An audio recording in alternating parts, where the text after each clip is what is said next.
Assalamualaikum warahmatullahi wabarakatuh. Halo teman-teman semua, ketemu lagi dengan gue Indra. Oke, hari ini gue mau bahas, ada yang nanya ke DM Instagram bahwa saya parah banget tipe kebersihan ya. Itu sampai ngulang bisa ratusan kali untuk cuci tangan. Kalau ada warna merah sedikit atau itu dianggap darah, takut najis dan lain-lain ya. Kalau ada kayak warna-warna kuning dan lain-lain juga jadi takut gitu. Terus juga jangan sering ganti baju, jadi cuciannya nggak beres-beres gitu ya. Jadi gini teman-teman, apa yang kalian alami itu juga dialami sama teman-teman penderita OCD yang lain. Hanya aja mungkin intensitasnya kalian yang bertanya ini lebih besar gitu.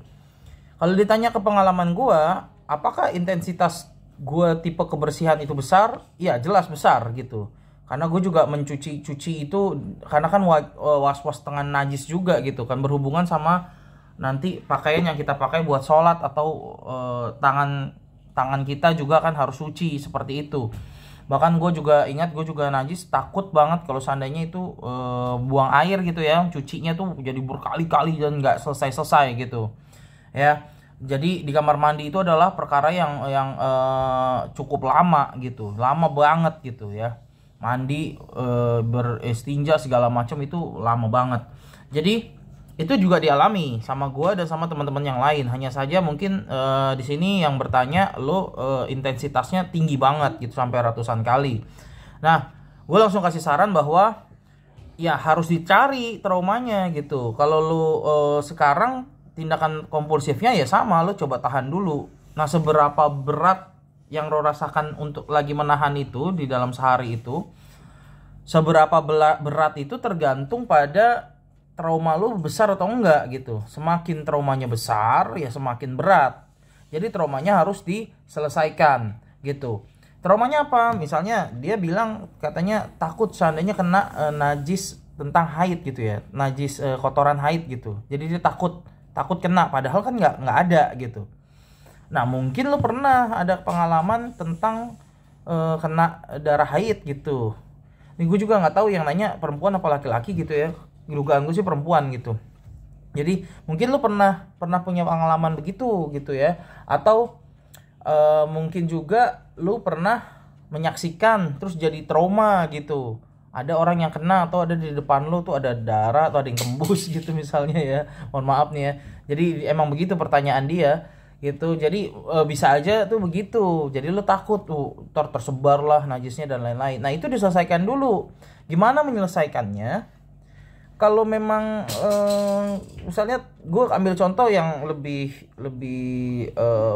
pernah gue alami lah ya. Misalnya contoh nih, gue tuh agak trauma dengan najisnya tuh ibaratnya air seni, misalnya air seni ya, yang kita semua pernah alami lah ya.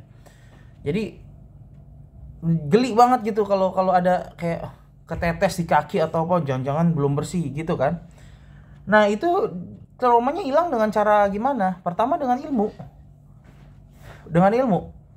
Kalau di agama Islam itu kalau lu yang penting rasa, warna dan bentuknya udah nggak ada ya udah gitu. Jadi nggak perlu lo cari-cari gitu. Lo harus yakini itu perkataan Rasulullah, udah yakin gitu, udah bersih. Jadi kalau lo udah lihat warnanya udah hilang, apanya udah nggak, rasanya udah nggak ada gitu ya, warnanya terus baunya udah nggak ada, itu udah bersih gitu. Ilmunya harus ditingkatin, ilmu tentang si najis ini gitu. Terus yang selanjutnya kalau udah bersih ini udah hilang gitu kan. Misalnya gue takut netes lagi bang, misalnya gue habis cebok ya mohon maaf ya, terus takut ada di celana dalam dan lain-lain. Itu gue pernah baca, gue pernah lihat ustadz ceramah itu bahwa itu dibersihin aja, ditetesin air gitu. Karena pernah ada hadis yang membahas bahwa ada orang yang sering keluar kayak cairan gitu, terus bertanya ke Rasulullah, gue lupa ya detailnya seperti apa, tapi ya saran Rasulullah ya udah seperti itu, dibasahkan aja gitu. Ya jadi kalau ragu, jadi nggak bisa cuma karena ragu terus akhirnya najis, nggak bisa begitu. Jadi ilmunya yang harus lo tingkatin lagi gitu teman-teman. Atau misalnya najis tentang kotoran dan lain-lain, misalnya kotoran kayak tadi darah haid dan lain-lain gitu, kalau perlu lo bersihkan langsung gitu, lo bersihkan, lo lihat terus lo bersihkan gitu. Jadi jangan di apa ya, dihindari, tapi diselesaikan gitu maksud gue. Ada lagi yang pernah nanya tentang kotoran ayam. Dia punya trauma tentang kotoran ayam. Jadi kalau udah ngeliat kotoran ayam udah geli aja, udah ini aja, dianggap yang kering pun najis dan lain-lain. Pokoknya jadi kayak menyebar lah itu kotoran ayam karena di dekat rumahnya ada ayam. Nah saran gue adalah lu bersihin aja kotoran ayam, lu bersihin, udah bersihin gitu. Lo bersihin kotoran ayam itu sampai betul-betul bersih gitu. Itu akan membantu menghilangkan trauma lo. Nanti pelan-pelan terus lo kasih sugesti juga bahwa oh nih gue udah bersihin, nggak apa-apa kok gitu.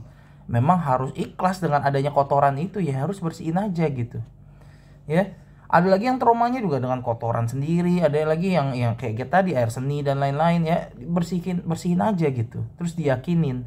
Dan nggak perlu misalnya udah bersih nih, terus lo harus bersihin kotoran ayam, terus udah bersih tapi lo ya kayaknya di tangan gue masih ada gitu, nggak perlu diikutin gitu. Itu yang gue sebut dengan menyelesaikan trauma ya. Jadi semoga tips gue ini cukup, walaupun singkat tapi cukup kena di poinnya gitu ya teman-teman ya. Selamat mencoba ya buat yang nanya, semoga lekas sembuh dari OCD. Tetap semangat, tetap berani, tetap yakin bahwa insya Allah ini bisa sembuh. Wassalamualaikum warahmatullahi wabarakatuh.